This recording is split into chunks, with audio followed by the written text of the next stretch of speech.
All right, guys. I think we're ready to get started here. I'm Steve Greenberg. I'm a member of the Microsoft Access engineering team, and you're at a session called Taming the Beast. So my question to you, quick show of hands, how many of you work in organizations that have Access databases in use somewhere in the organization? Awesome. And how many of you work in IT organizations that are at least nominally responsible for some of the data usage in your organization? Okay. So you guys have come to the right place. So what are some of the attitudes, just quick sort of like throw out some phrases, what are some of the attitudes of IT organizations, or your IT organization, towards Access usage? Anybody? They hate it.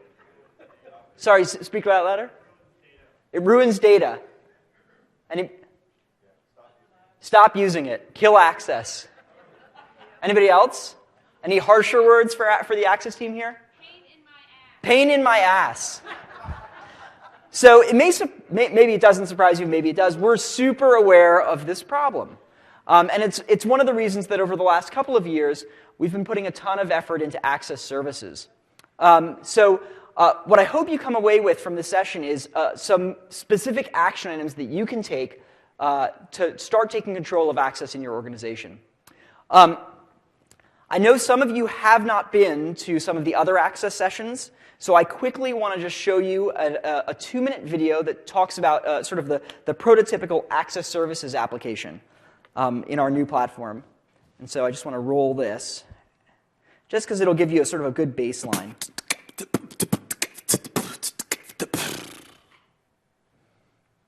While we worked to put the finishing touches on Access 2013, we contacted some businesses to try it out and see how easy it is to create an app that meets their particular needs. During this effort, we contacted Caroline Traub from McKinstry. At McKinstry, we do building energy audits, looking for energy savings for our customers. We use a lot of different audit tools, loggers, temperature sensors. Right now, they're difficult to locate and track. Without a checkout check-in system, tools get left on site at individual workstations or hidden in the tool room. After doing a web search and talking with colleagues, we couldn't find a simple solution that immediately met our region's needs. We worked with Caroline, and using Access, created a simple tool tracker app for McKinstry. This is just the type of app we hope users can create on their own, or else they can go to the SharePoint store, download a free Access app, and tailor it to their own needs. A main requirement for this app was that it was easy to use. We want users to come in, check out their tools, and be on their way. The dashboard page has buttons for the most common tasks. We've integrated a barcode scanner to quickly filter to the tool being checked out.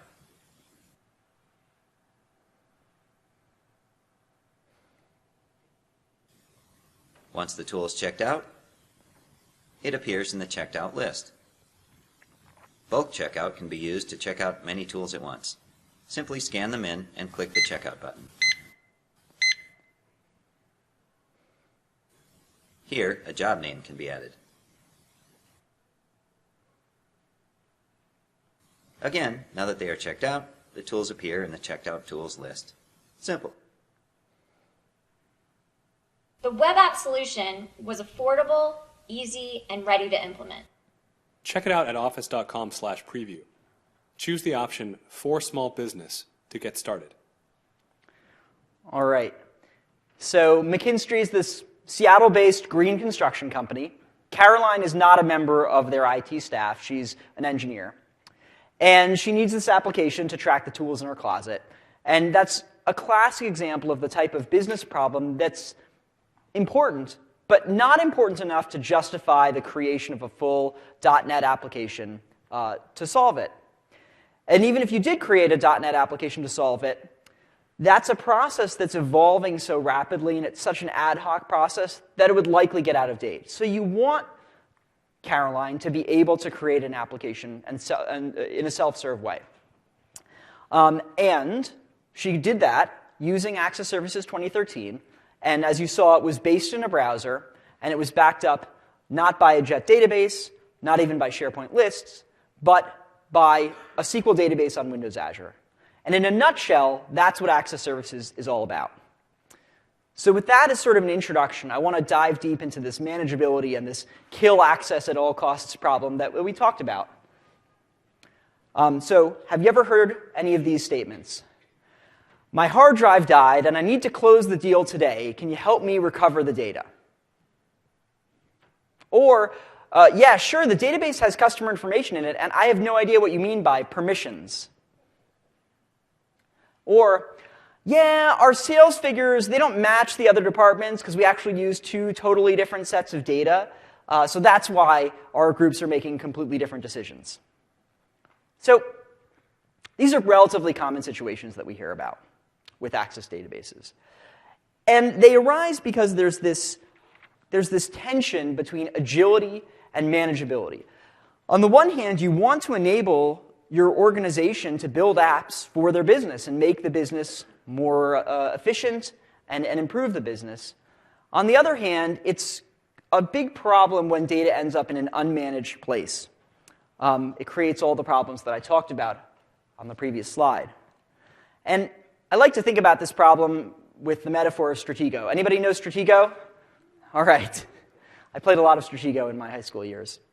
So, Stratego, for those of you who don't know, is this board game where you have a lot of soldiers, only a few of which have any real power. Those are your generals and your colonels. And the idea is you have to deploy those pieces optimally to beat your competition. And it's this way we feel like a lot with IT resources. The number of requests that you get for applications or automation on any given year far outstrips the amount of resources that you have to attack that problem. And so you end up using your generals wisely. You use .NET and Visual Studio and dedicated SQL boxes when you have problems that are customer-facing, when you have large amounts of data, when there's high uptime requirements. It really needs to be up all the time. And most importantly, when you've got problems that are proven. This problem's been around for years. We know it's of strategic value to the business. And we know it's going to be around for a lot longer time. And if you apply these 4 metrics to that McKinstry application that we just talked about, it fails on all 4. So it'll never get this kind of investment. And it really shouldn't. So what happens to those types of applications? Well, we talk to a lot of IT departments in our daily work. And we hear about a number of different strategies. Sometimes folks actually do try to handle all the requests that come their way. But this ends up being spreading like peanut butter, the resources. And the reality is nobody ends up being well served. So that doesn't really work. We do sometimes hear about organizations that provide dedicated SQL instances and .NET to their end users. And the reality is that in most organizations, the end users are just not trained to effectively use those tools. So that doesn't work either. And so most of the time, organizations end up saying, get in line, or they end up saying no. And this leaves the business units feeling neglected and not getting the attention they need. And so database, and I would also say app and spreadsheet development, it all goes underground. And it happens outside IT's visibility.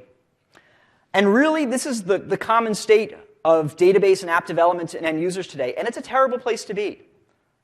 It's terrible because the app development isn't supported by IT. In fact, it's actually trying to go under the radar intentionally. And that means that you're not aware of it. The business users aren't getting any support to do it correctly.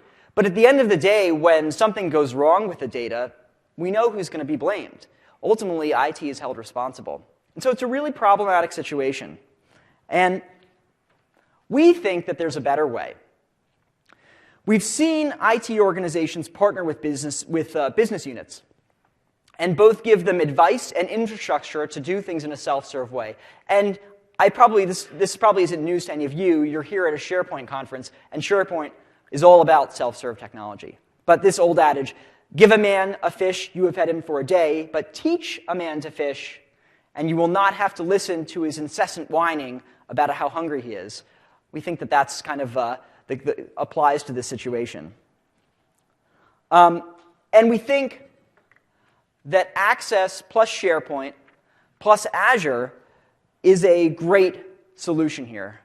You get the accessibility and the usability of Access with the great reliability of SharePoint as a web front end backed by a true SQL database in Windows Azure, which is geo-replicated across the globe and has a very, very significant SLA.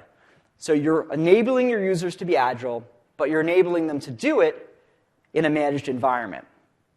And that's what this talk is all about, how to do this. So I'm going to give you a step-by-step plan today. First, we're going to find all the databases in your organization. We're going to examine them and figure out which ones are the most important to focus on, because there are probably so many databases in your organization that you can't actually take control of all of them. I'm going to show you two options for taking control of them, and we'll see how those work. So without further ado, I want to introduce you to the Microsoft Discovery and Risk Assessment Tool, which is brand new for the 2013 release.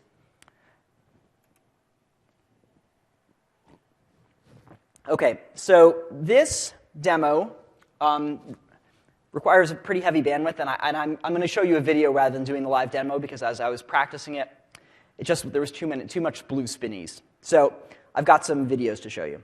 So here we go. You know what? I actually prefer Media Player for this.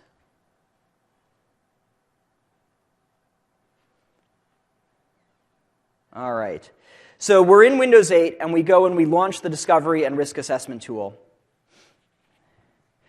And the Discovery and Risk Assessment tool searches through your network to find Access databases and spreadsheets. And here I'm pointing it at a file share just on my desktop. But you can point it at network file shares. You can point it at document libraries in SharePoint. You can point it anywhere. And so what you see here is this is the folder paths, and it's a set of folders that you point the tool at. Here's a set of files that you can look for. Again, I mentioned it can look at Excel spreadsheets and also Access databases, but for the purposes of this talk, we're focusing on Access. It's often helpful to filter down by the modified date. I'm not going to do it here, but it is helpful. The reality is that if a database hasn't been accessed in the last 12 to 18 months, you're probably not that interested in it, and you can run the tool again in 12 months and see if there's anything else that pops up. So what we do is we run this tool, and we calculate the risk. Now, this tool has a super sophisticated algorithm for evaluating the risk of spreadsheets. The Access algorithm is a little bit simpler. It basically looks at the complexity of the database and counts the number of objects in it. So in this file folder, I put about 20 Access databases in there. And now the tool is going to iterate through those databases and calculate the risk score for them.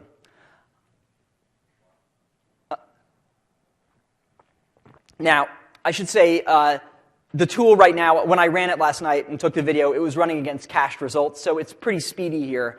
In actuality, the performance that I saw was usually about 30 seconds to 2 minutes a database. So if you're running it over a significant set of databases, you'd probably want to sort of set it and go grab lunch or come back the next day and get the results. So what it's doing here is it's looking through all the databases and calculating their risk score.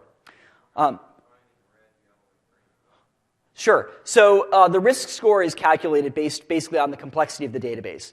So it's really just sort of an initial sort of guess at how risky the database is. As I mentioned, for Excel, you can actually configure some pretty sophisticated inputs to the thing to determine the materiality of the database. And I've got Steve here. If you have more questions about that, we can cover that in the Q&A session. And in this video, right after this is done, I'm going to scroll over and show you all the information that it's gathering about each of these databases. So what you see here, and I'll just pause the video for a second, is that it's calculated the complexity of the database, anywhere from light complexity up to advanced complexity. And complexity is a score that's calculated just by the number of objects in the database, with some extra little things here and there. So it notices tables that don't have relationships or tables that don't have primary keys, and sort of elevates the riskiness of that. So our suggestion is that you take this tool, run it against your network, and identify the Access databases that are the highest risk and the most recently used, and then go and tackle those. And so what does it mean to tackle them? Well, there's a product that we're introducing for 2013 called the Audit and Control Management Server. And my next demo is to show you that. Okay, so here's the Audit and Control Management Server. And basically what this does is you point this server at basically, you specify, let me back up. You configure this server to monitor certain file locations. Any changes to files made in those file locations will be picked up by the server, and you get a complete audit trail that shows you all the changes made to the file. So right now, I've got ACM, and it's pointing at a file share on my network. And these are all the files that it's monitoring. And you can see that they're versioned, so that every time a user makes a change to the database, you get a new version of the file, and you're able to diff one version of the file against the previous version. Here what I'm doing is that I'm opening up an assets database that was created in 2003 that's in that monitored file share. And I'm making some changes to it, some changes that maybe some folks might not be happy about. I'm adding the Social Security number as a field to my employees table, saving the changes, and then I come and I make a couple more changes here. You're going to see that I add Social Security number to the default form that shows employees. And you're going to see me also create a query called Social Security numbers. Again, these are exactly the type of changes that you'd like to have some visibility into in your organization.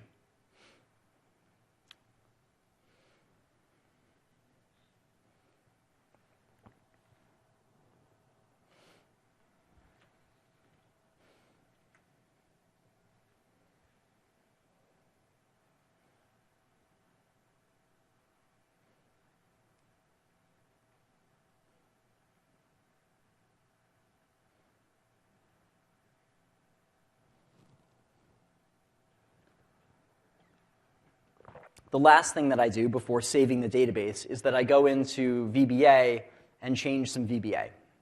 And so you'll see me do that as soon as this saves. In fact, here, let me just advance the video a little bit. There we go. So I'm in the VBA editor, and I'm adding just a comment that says, "Good thing the boss doesn't know about this." I'm saving the database. And now I'm going to go back to the Audit and Control Management Server and show you how it reports on the changes that I just made in the database. So let's go over here. Okay, so we're back in the Audit and Control Management Server. And that might have been a little, let's see here. There we go. Okay, so I right-click on the file and I say View Audit Trail. And then what this shows me is all the changes that were made to the database between the first version and the second version. So I get an object-by-object description of all the changes.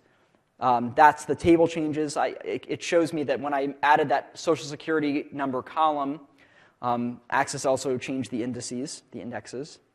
That's the employee's form. There's the new query that I created called SSNs. And now here's the code. One of the cool little things that the ACM server does is that you can easily compare values, and it launches your diffing tool of choice to come up and show you the diff. So you can see there that I added that comment that says, "Good thing the boss doesn't know about this." So that, in a nutshell, is this new product that we're releasing called Audit and Control Management Server. If you think that's pretty cool, you may be interested in giving your end users the ability to diff two databases as well. I'm going to quickly show you another tool that comes with every version of Access called Database Compare. Again, launch Database Compare from Windows 8.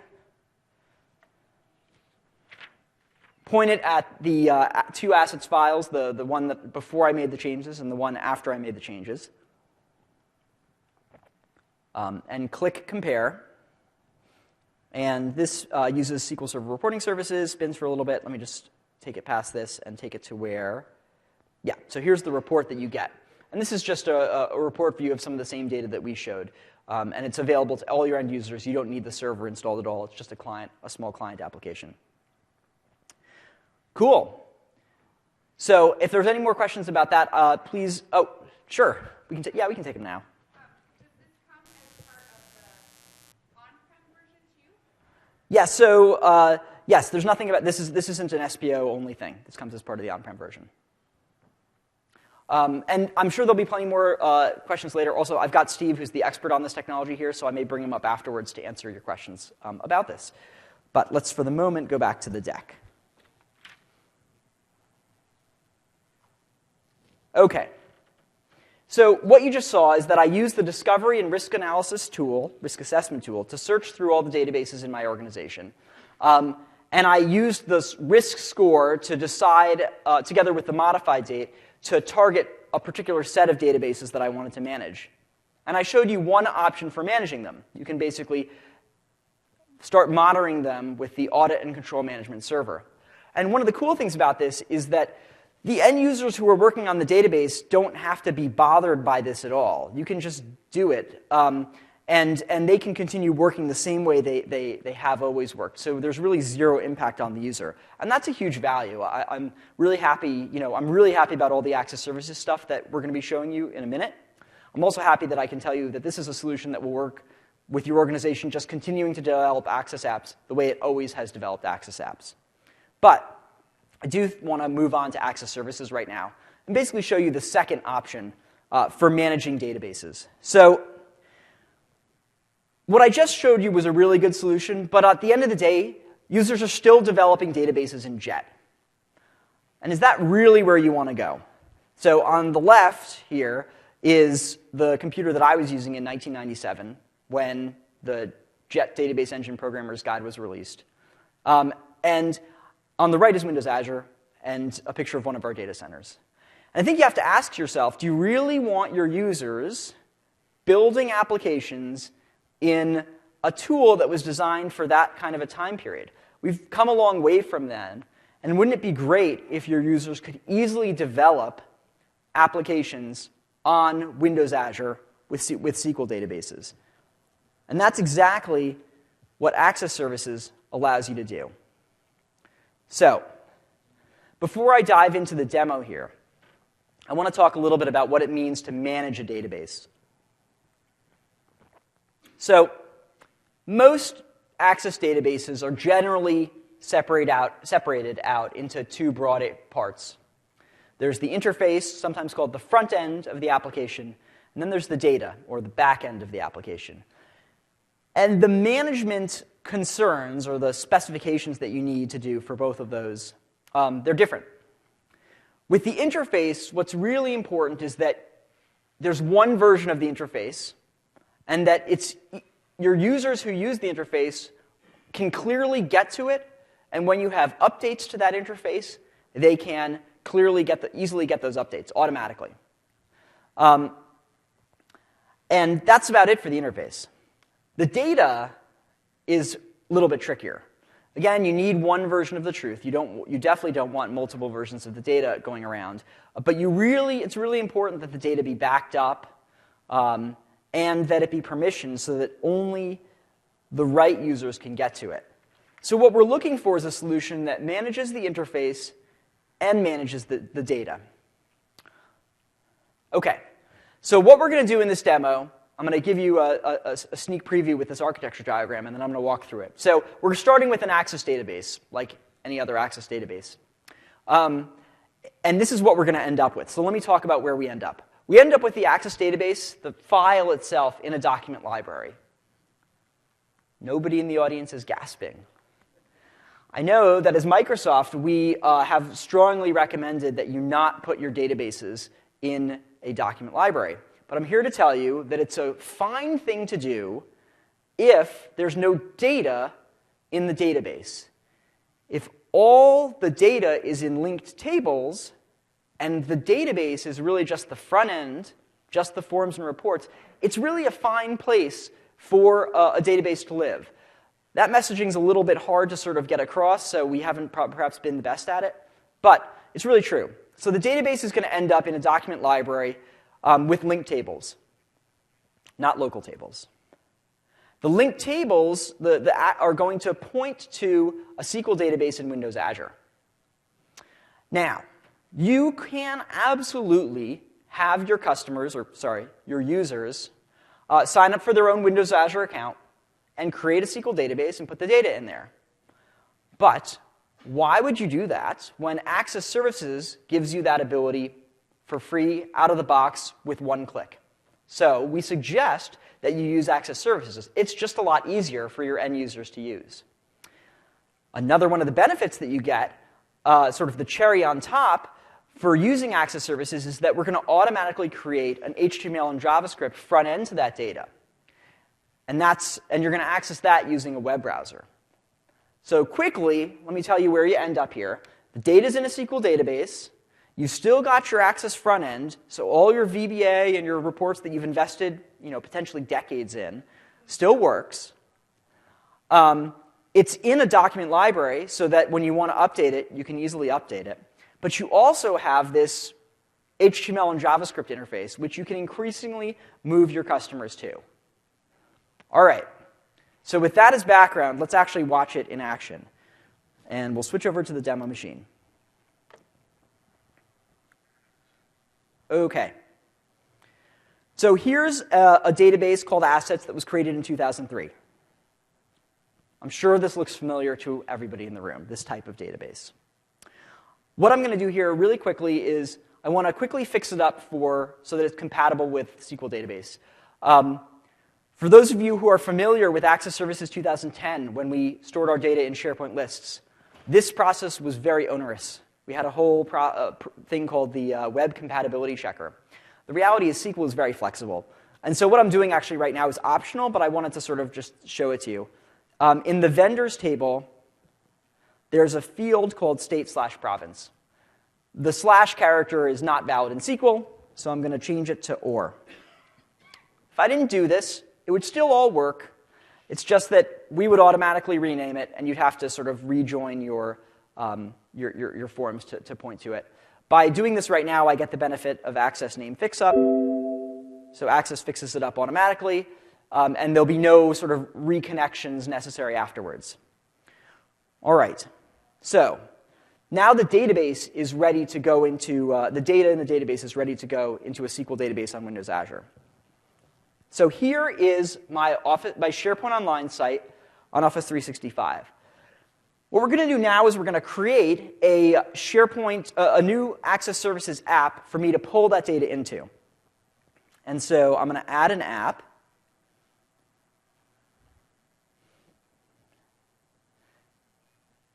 And if I go to the second page of this,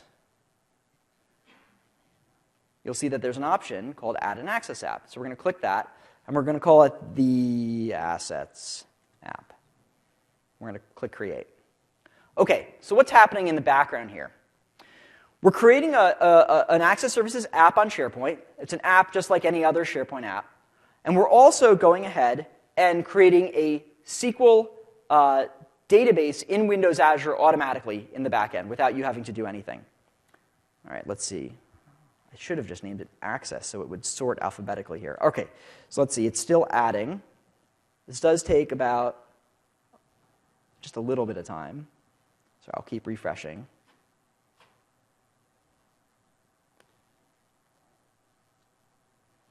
All right.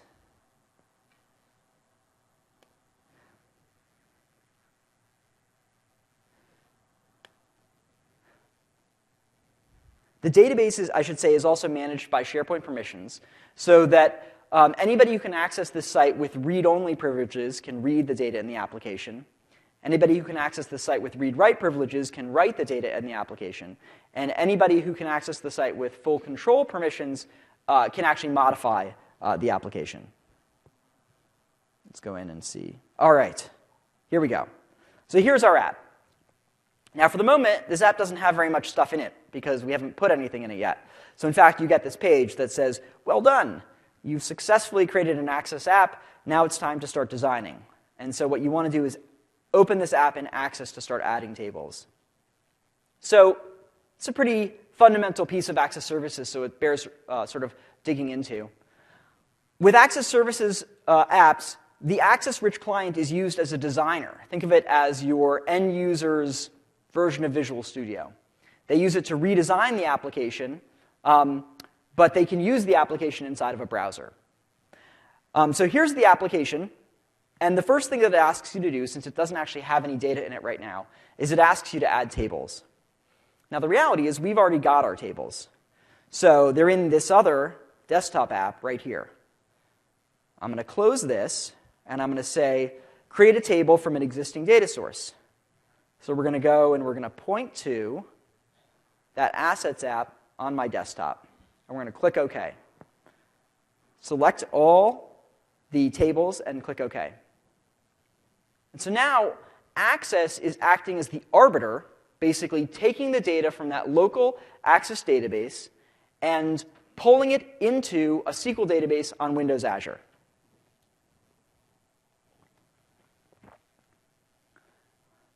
And I'm very thankful right now that the network is behaving, at least seminally today. And we're almost done. Can you drag and drop? I don't think that's supported. I don't think the question, by the way, was can you drag and drop from one to the other? And we have not done the work to stitch that up yet. It's a great suggestion, though. Okay, all objects were imported successfully. So what I really want to show you, what's so super cool here is, let me click Launch Application. What this is going to do is take me out of the Access Designer and pop me into the browser and show me the application. And there it is.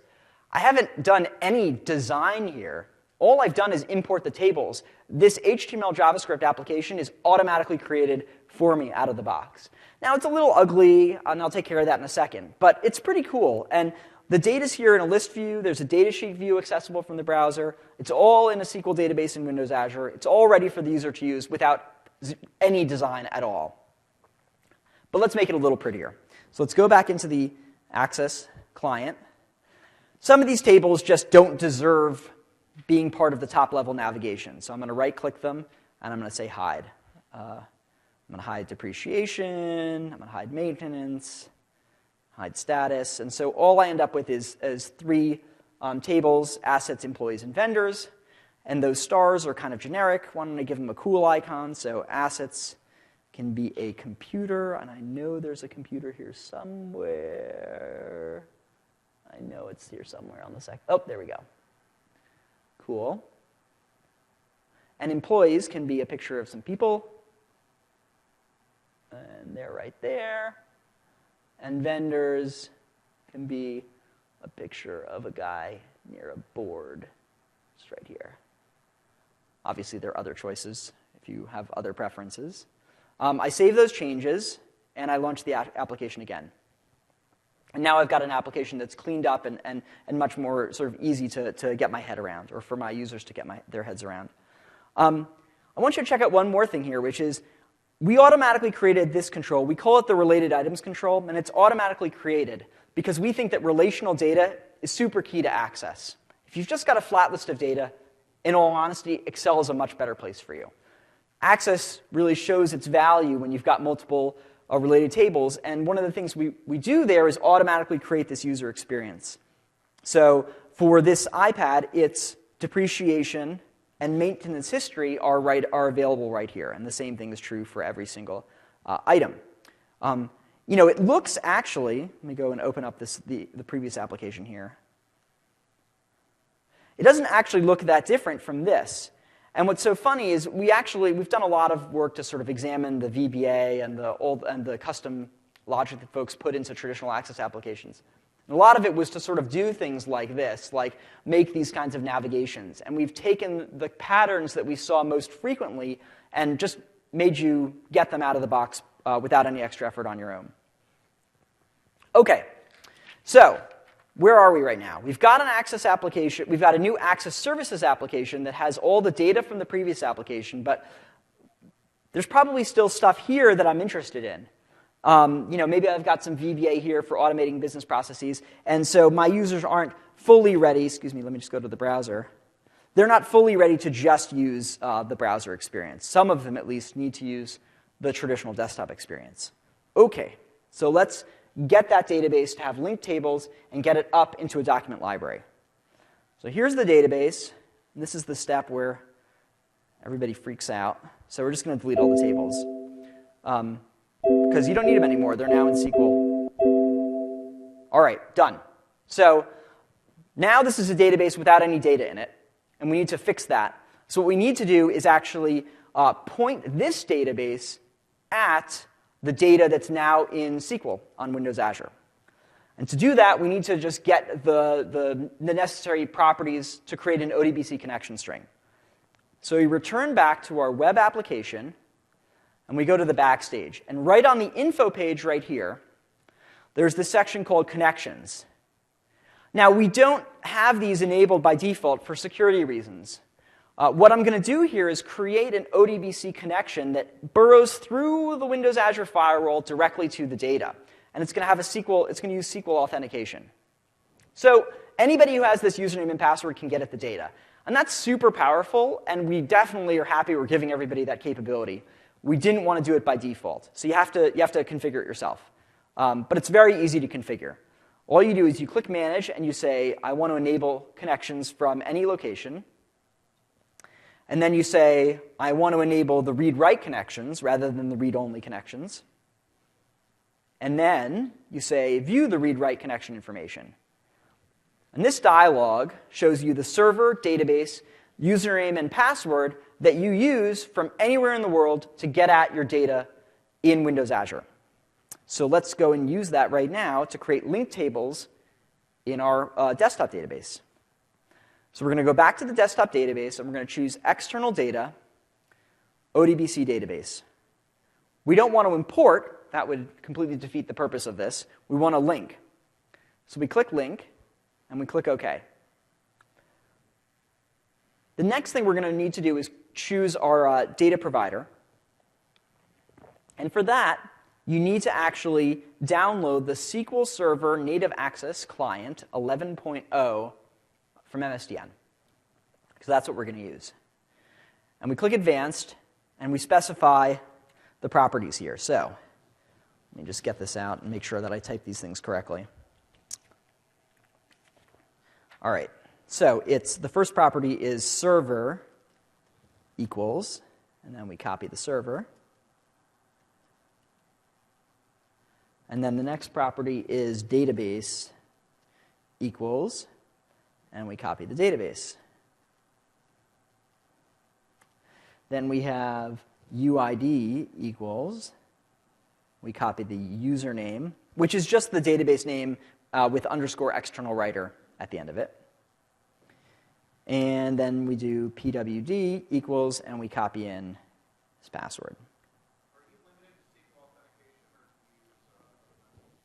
The question was, are you limited to SQL authentication for this, or can you use NTAuth for this? And this here is a SQL database on Windows Azure, which is the way that which is what Access Services uses if you're running on SPO, SharePoint Online. And for that, SQL Auth is the way to go.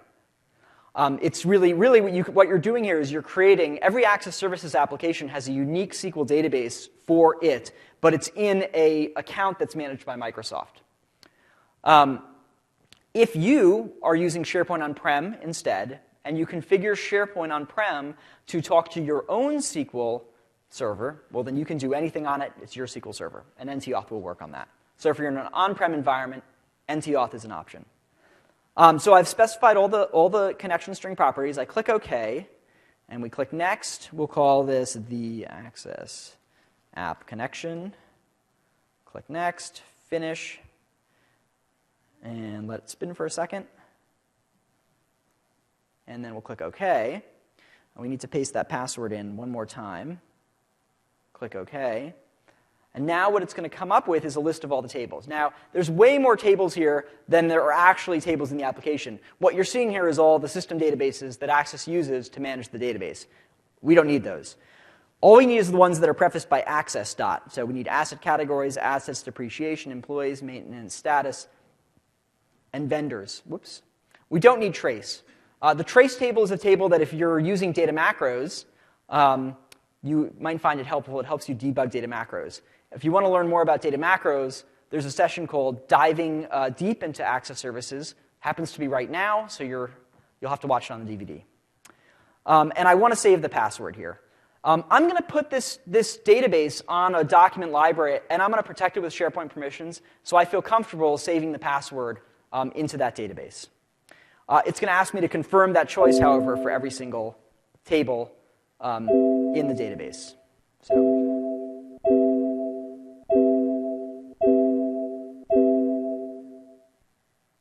Okay, great. Awesome.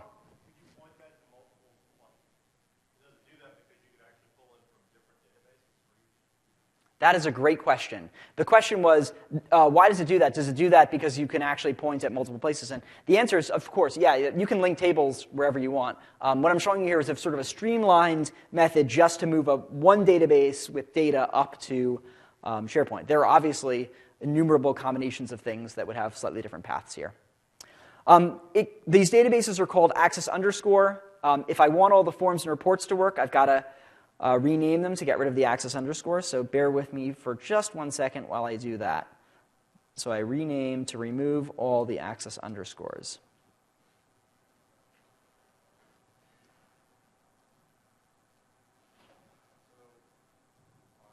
Yes, yeah, please.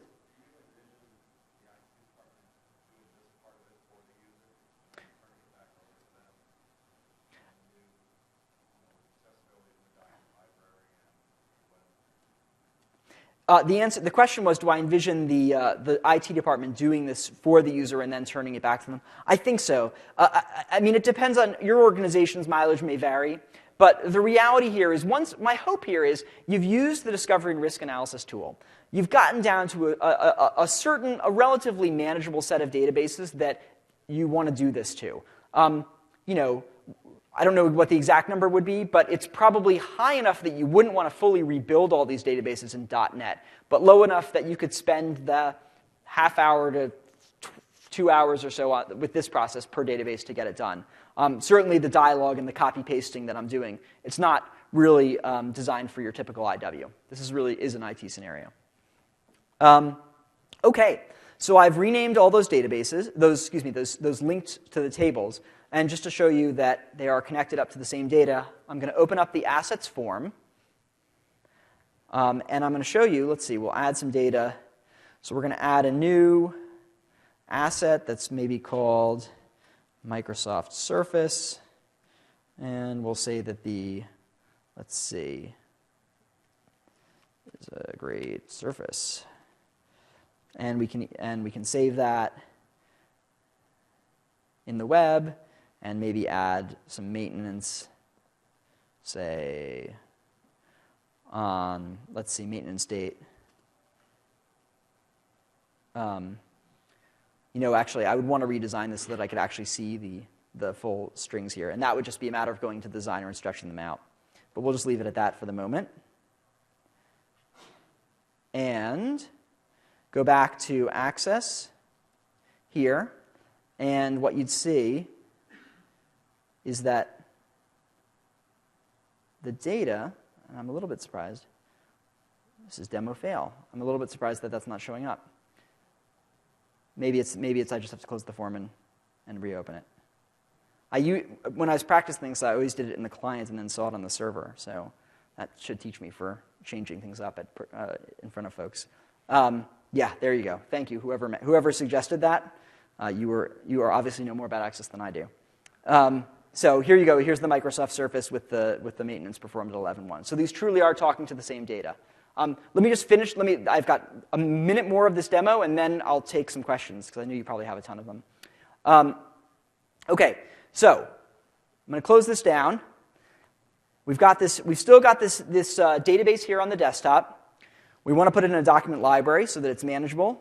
And so what a great place to put it is actually right next to the application itself. So in a document library here. So we can actually say, in this site, close this, minimize this.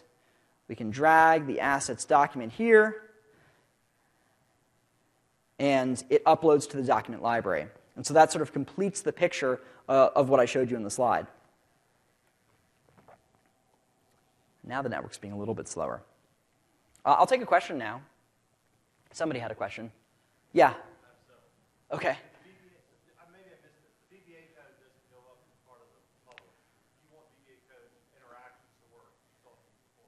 So the question was about VBA. and whether it goes up via publish. And the answer is that no, it does not go up via publish. So let me just open up the application here so I have these two things side by side. So here's site contents. The app that we create in the browser is a brand new application automatically created. It shares the data, of course, with the previous application, but it doesn't share any of the forms or the VBA with it. And I'm afraid that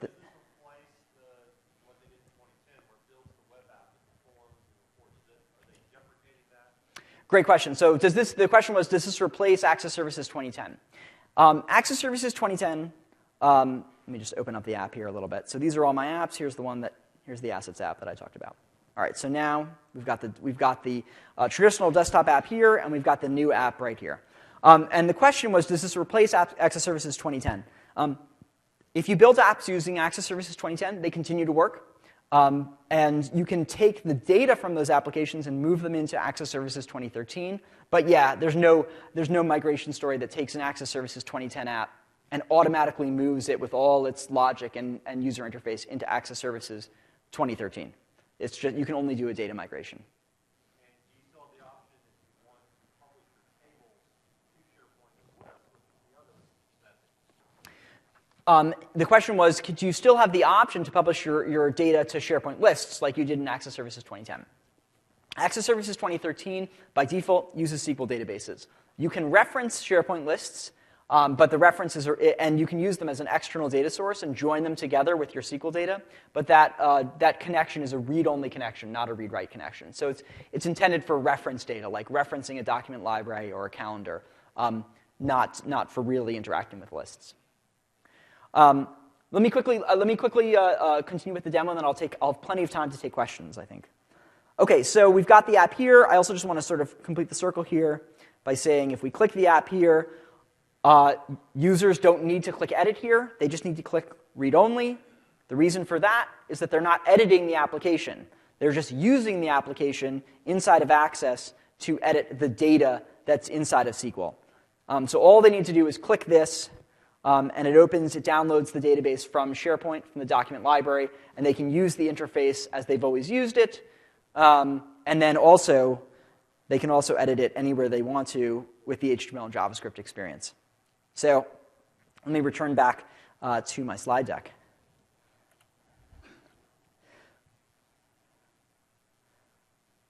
All right.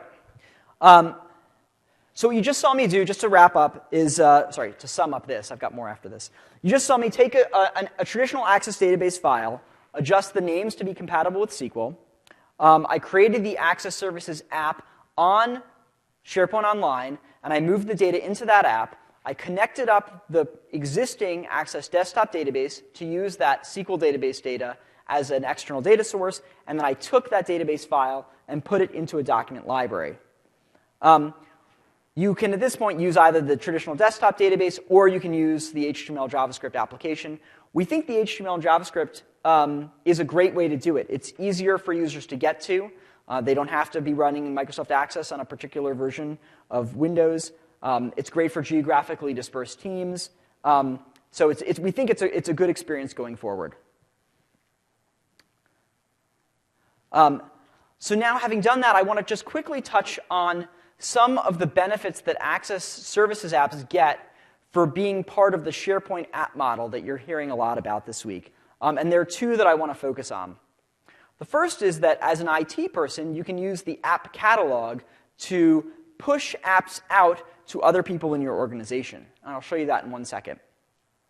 The second is that you get a ton of optics on app usage. And that's one of the real benefits for people using the HTML and JavaScript interface. You will have visibility into what they're doing much more than you do with traditional desktop applications. So quickly, let's take a look at the app catalog. I'm going to return back to my demo machine. And I'm going to go to the Access Services app, which is right here. And remember, this is not the app that we use to read and write the data. It's really the experience like Visual Studio for redesigning the application. But let's say I've built a really cool application here, and I actually want my whole organization to use it. All I do is I do File, Save As, and I save as a package. I'll call this my Access app. And I can choose to include the data or not include the data. I might choose not to include the data if I'm going to push it around the organization and expect every group to bring their own data to it. But for this purposes, I'll include the data.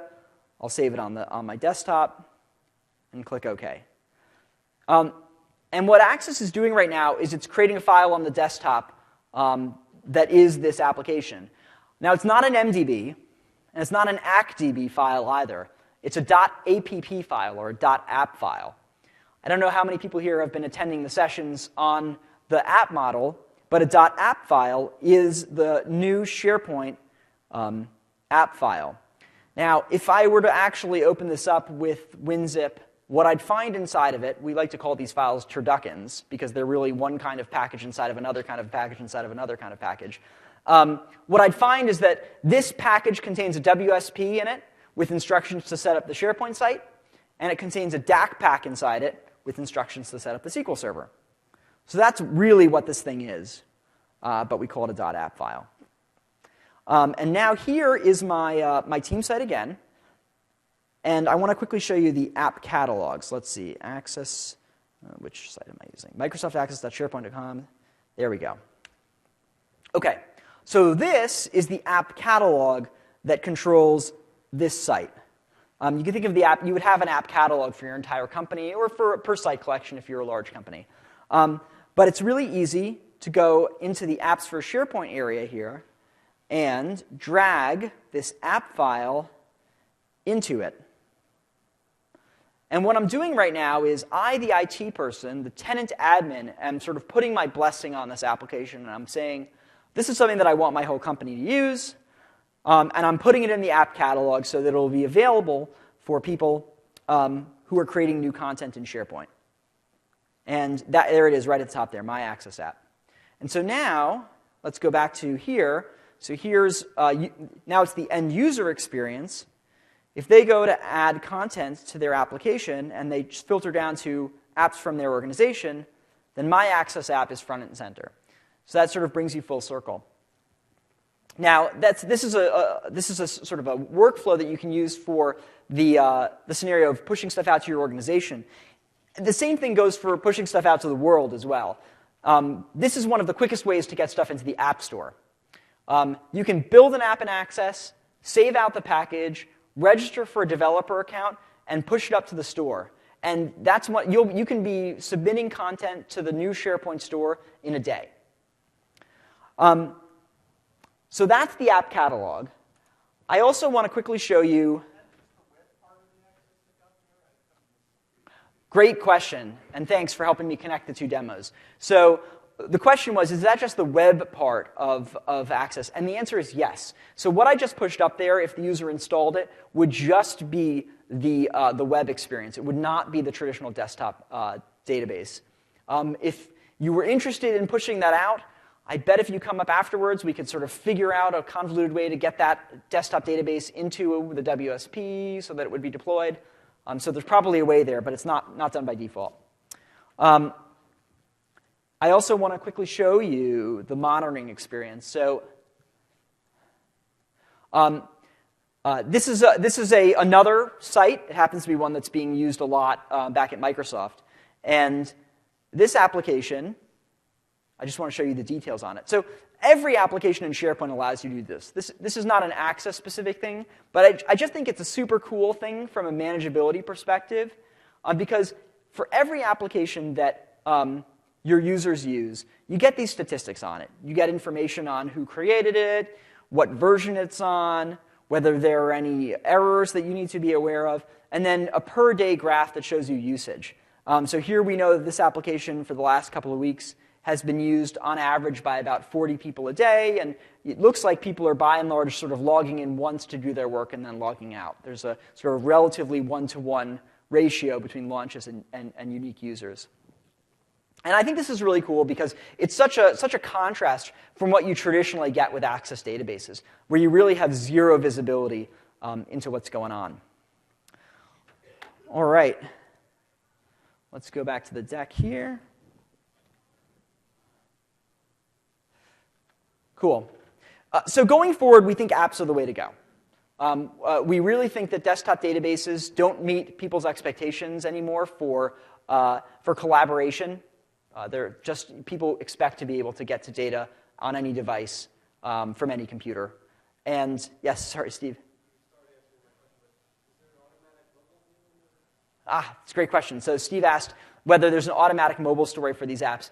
Not yet. Gosh, that's clearly something that we're working on. It's something that we know we need. So let's see. So yes, so people expect to be able to access these databases anywhere. It's just no longer acceptable to have them require a certain version of access running on a certain version of Windows connected up to a file share. And they don't meet your expectations for security and reliability. So going forward, we think you should encourage your users strongly to create apps rather than creating desktop databases.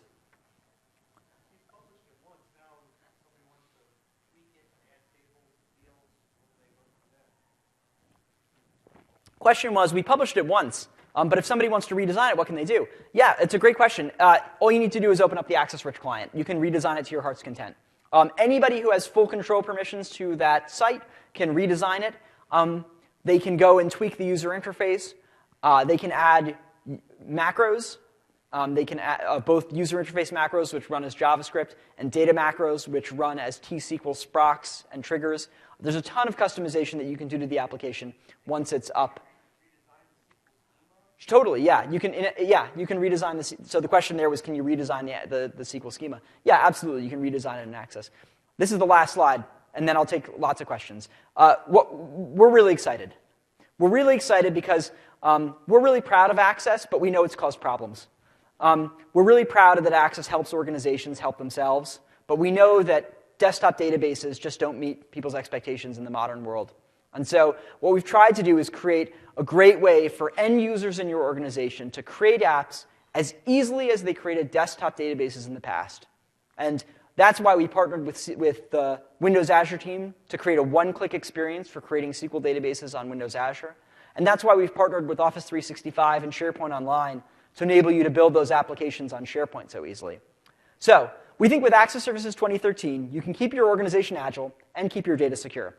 Thanks a ton for your time. I've got plenty of time for questions.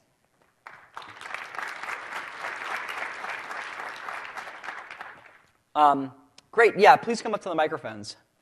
And while you're doing that, let me just talk about the other sessions we've got that you may be interested in either going to or watching on the DVD that comes out. Yesterday, we had our introductory session called Apps in 60 Seconds with Access 2013. We really did build an application in 60 seconds. Earlier this morning, we had a talk called Configuring and Managing Access Services. This is really important. I talk a lot about Office 365, SharePoint Online, and Windows Azure. Everything I mentioned today works just as well against SharePoint on-prem. All you, as the IT person, need to do is to point your SharePoint server at a SQL server. And that talk this morning told you how to do it. This talk is about Taming the Beast. We also have a talk going on right now about data macros and the deeper experience inside of SharePoint. And tomorrow we've got a talk specifically about moving Lotus Notes applications into Access Services. And I think that's it. We really do appreciate speaker evaluations, by the way. I'll just put that plug in. I'll take Q&A. I'll just go back and forth. So you first. If you think about solutions driving adoption. Yep. And this could potentially be a different type of solution from a workflow and InfoPath situation. Well, there is an advantage to the workflow side of that type of solution. Can you do anything with workflow with Access? I don't know a ton about that. That's come up a couple times at this conference, and I was talking yesterday with somebody at lunch who said that there's some new workflow stuff that's been released here to be able to run workflow on top of SQL databases. So what I want to say here, and you may hear this a lot during Q&A, is it's just a SQL database at the end of the day. You can get access to it via the ODBC connection that I showed you. So anything that you can do with SQL, you can do with Access Services 2013. Yeah, this one. You kind of answered the question about on-premise was one of my questions. So, yep. So I assume there's just, you don't have to, I realize this might be out of your area, but So you, in 2013, you can just basically say, here's the database to use for anybody who does any access services stuff. Just use the SQL Server if you're doing on-premise. Yeah, and I think the questions are being picked up. So yes, you can basically, you as the IT administrator, point your SharePoint on-prem server at a particular SQL server, and all the databases will be created there. Okay. And 1 sec, let me just let him finish, and then we'll go. So the other question was regarding the app catalog. Yep. Is that for the whole farm? If you publish it, does anyone, or is it per site collection, or is it? So the questions about the app catalog and whether it's per farm or per site collection, I think by default it's for the entire farm, but I think you have the option of setting up a site collection, one per site collection. I'm looking down at Kevin and Ari to see if anybody knows precisely. You definitely get one created for every tenant in SharePoint Online, and I think you get the ability to put it out by site collection if you want to. And in that example, when you publish it to the catalog and you say, okay, everybody, you now can install this app. Yes. But in that scenario, they're all writing to the same database. Oh, no. That's a great thing to clarify. No, when anybody installs that, they provision a brand new SQL database on Windows Azure. Okay. Yeah, absolutely. Yeah, it's not shared. Okay. And the question about redesign, last question from me. Yeah. If you do redesign it, then who gets the changes, though? Can you push that out to everyone again, or can you publish it back to the catalog? And I mean, if I went and redesigned it, it would be instantly available to everybody. It's just an HTML and JavaScript page inside of SharePoint Online. You redesign it, it's immediately available. But if it's published to the catalog, am I creating a separate instance of it, so I may not get the updates? That is a great question. Yes, you can. Yes, that's more complicated. Come up afterwards and we'll talk through the details. Okay. Yeah, it's possible, but not easy. In a multi-user environment. Yes, okay, multi-user environment. Whether it be apps or on the PC. Yeah. How is locking handled? Is it standard SQL, or did you guys do something differently? The question is, how is locking handled? And I believe what the answer there is just, it's the last person to change the record wins. Kevin, you know? Yeah, it's whatever SQL supplies. It's going to be SQL, so you guys didn't do anything else like with the old LDBs and stuff like that? They're all gone? Okay. Yes. Great question, thanks. Nothing over here. Yeah. Yeah, I think you touched on this a little bit, but just to clarify, so if you have a highly complex access services app in 2010, there is no easy migration path. You're looking at essentially rebuilding it or redesigning it in 2013. You can only do a data migration.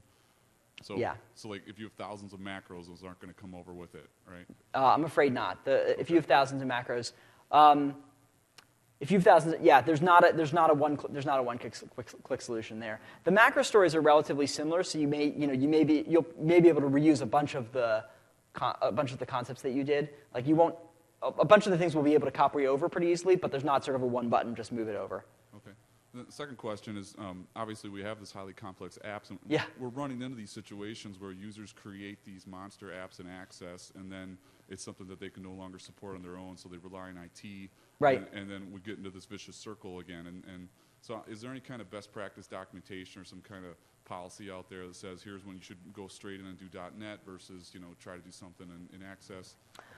We have a document, a white paper, and if you come up afterwards, I'll give you my business card and I can make sure you get it. We have a white paper that we released about a year ago that talks about basically your organization's choices of platforms and whether you should use .NET. And there's not a hard dividing line. Like I can't tell you if you have 100,000 records, it's in Access, but 100,001 it should be in .NET.